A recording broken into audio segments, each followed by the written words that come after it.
This is our Criterion A task For the Heart and Lungs project by Luca Weller and Jim Yoto. Why is it important to have healthy heart and lungs? It is important to have a healthy heart because with a healthy heart there will be a lesser chance of one getting a stroke or any other heart-related diseases. Also, if you do not have a healthy heart, then you will not be able to deliver enough blood to all parts of your body, which will eventually lead to circulation getting cut off, meaning that that part of your body will, without any circulation, will die. It is just as important to have a healthy lung, because if you don't, due to some of the reasons we will discuss next, you'll feel short of breath and you will feel like you don't have any energy to function in your daily life.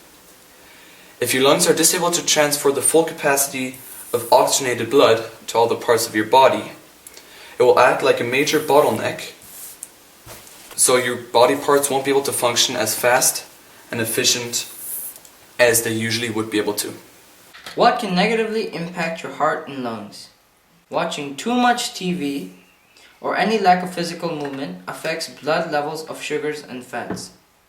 Depression and loneliness, as this causes stress for your heart. Snoring, which results in a higher blood pressure. Alcohol results in a higher blood pressure and increases chances of heart failure. Overeating results to obesity, high blood pressure, and other heart-related diseases. Red meat, which contains high saturated fats, which clog veins and arteries, which increases the risk of heart failure. Smoking, which results to blood clots, which blocks blood flow to the heart and builds up plaque in arteries, which also in turn leads to heart attacks or strokes. Eating a lot of salt, which results in increase of blood pressure and a higher chance of heart failure. And also, you should avoid pollutants as carbon dioxide because it acts like a cigarette, as it leads to blood clots, which block blood flow to the heart and also builds up plaque in arteries, which in turn leads to heart attacks and strokes. The blood that is returned to the right atrium is the deoxygenated blood and is then passed to the right ventricle to be pumped through the pulmonary artery, the pink one, to the lungs for reoxygenation and removal of carbon dioxide. The left atrium receives newly oxygenated blood from the lungs as well as the pulmonary vein, the purple one, which is passed into the strong left ventricle to be pumped through the aorta to different parts of the body. There are three main circulation systems in the body: the coronary circulation, the pulmonary circulation, and the systemic circulation. Coronary circulatory system provides a blood supply to the myocardium, also known as the heart muscle.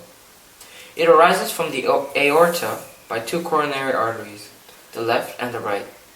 And after nourishing the myocardium, or the heart muscle, blood returns through the coronary veins into the coronary sinus, from this one into the right atrium.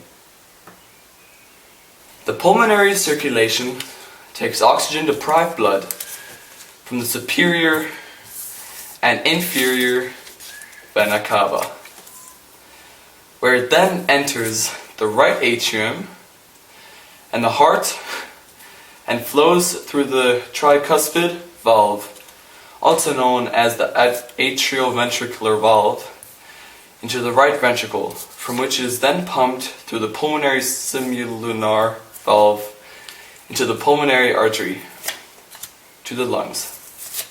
Gas exchange occurs in the lungs, whereby CO2 is released from the blood and oxygen is absorbed. The pulmonary vein returns the now oxygen-rich blood to the left atrium. The last system is the systemic circulation. It is the circulation of the blood to all parts of the body, except the lungs. Systemic circulation is the portion of the cardiovascular system which transports oxygenated blood away from the heart through the aorta from the left ventricle, where the blood has previously been deposited from pulmonary circulation to the rest of the body, and returns oxygen-depleted blood back to the heart. Systemic circulation is, distance-wise, much longer than the pulmonary circulation, transporting blood to every part of the body. How the respiratory system works. Firstly, air enters through mouth and nose. Mouth and nose warms up the air because cold air irritates your lungs. Air then travels through your voice box and it goes down your windpipe. At the end of your windpipe, it is split into two other bronchial tubes in which the air can travel to your lungs. All of the airways to your lungs, except mouth and nose, and mouth and some parts of your nose, have special hair, which are called cilia. What cilia does is they trap germs and other unwanted particles from the air which you breathe. To remove unwanted particles and germs from cilia, it is removed by either being coughed, sneezed, or swallowed. Within your lungs, you have smaller tubes called bronchioles, and at the end of bronchioles, there is alveoli, which are tiny round sacs. Then, the pulmonary artery and its branches deliver blood which has a lot of carbon dioxide and lacking in oxygen to the capillaries that surround the air sacs or alveoli. Inside the alveoli, carbon dioxide moves from blood into air, and at the same time, oxygen moves from air into blood in the capillaries, utilizing the process called diffusion. The oxygen molecules bond with hemoglobin inside the red blood cells. 98% of the carried oxygen is bonded within the red blood cells, whereas the other 2% of the oxygen is simply dissolved in other liquids inside of your blood, such as plasma. Then the oxygen-rich blood then travels to your heart through the pulmonary vein and its branches. The heart then pumps oxygenized blood throughout the rest of your body. What the intercostal muscles do is that when they contract, they raise the rib cage upwards and outwards. And then when the diaphragm contracts, it pulls downwards, and both of those muscles help in the process of breathing.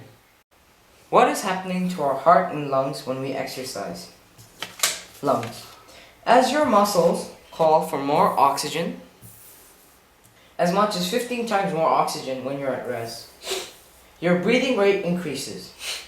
Once the muscles surrounding your lungs cannot move any faster, you reach what's called VO2 max, your maximum capacity of oxygen use. The higher your VO2 max, the fitter you are.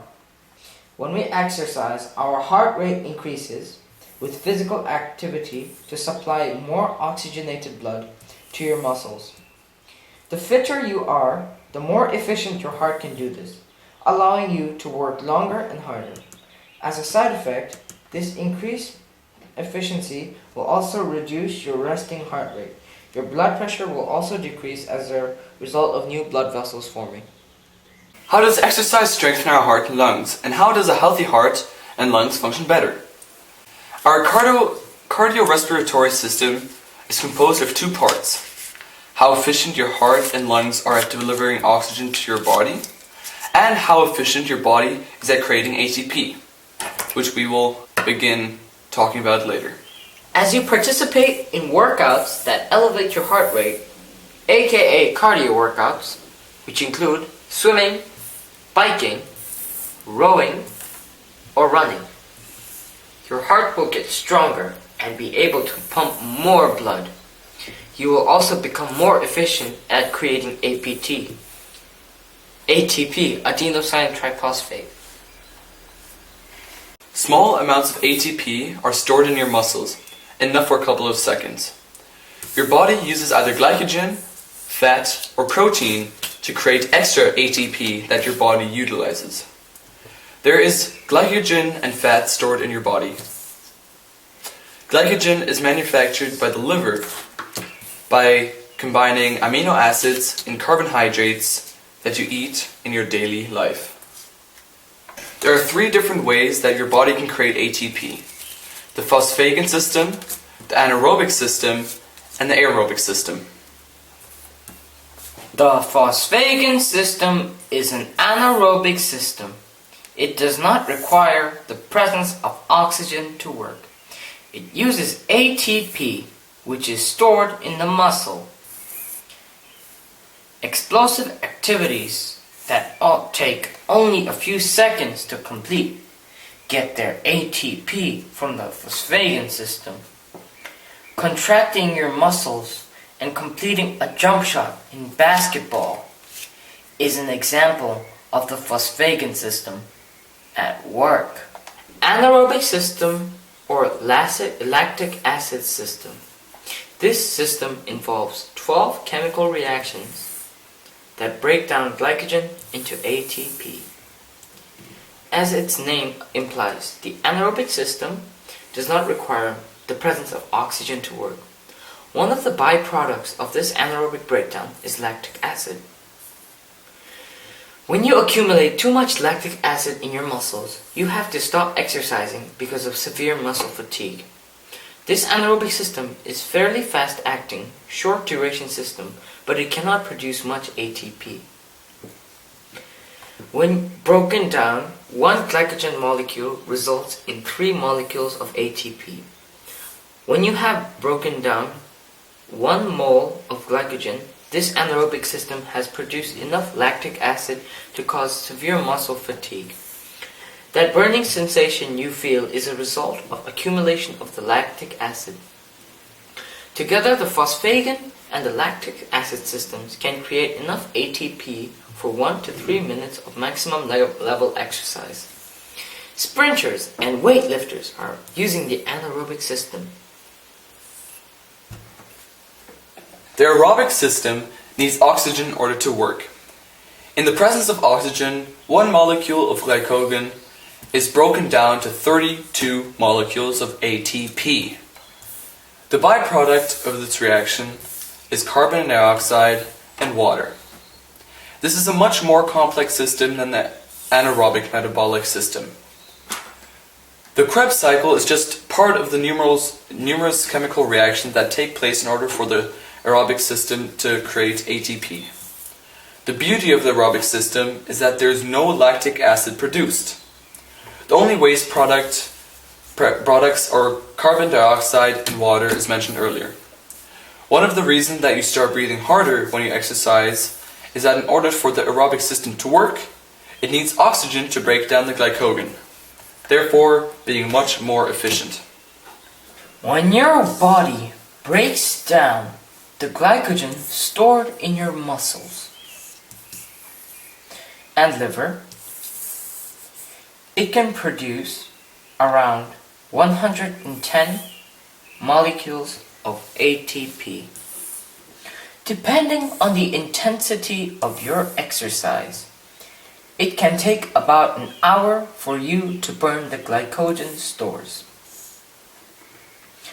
When the aerobic system runs low on glycogen, it starts breaking down fat. 1 molecule of fat can create 130 moles of ATP. When exercising for 10 minutes or more, the aerobic metabolism system supplies the ATP necessary to contract your muscles. A long-distance runner is using the aerobic system.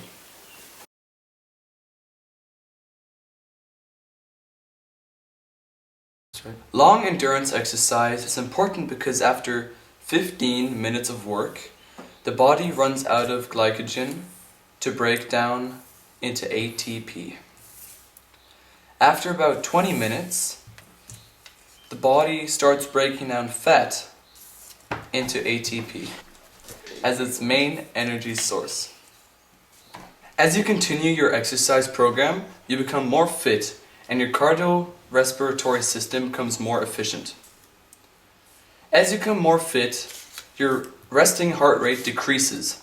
Because your heart is a muscle, it becomes stronger and the stroke volume increases, not meaning that you're more likely to get a stroke.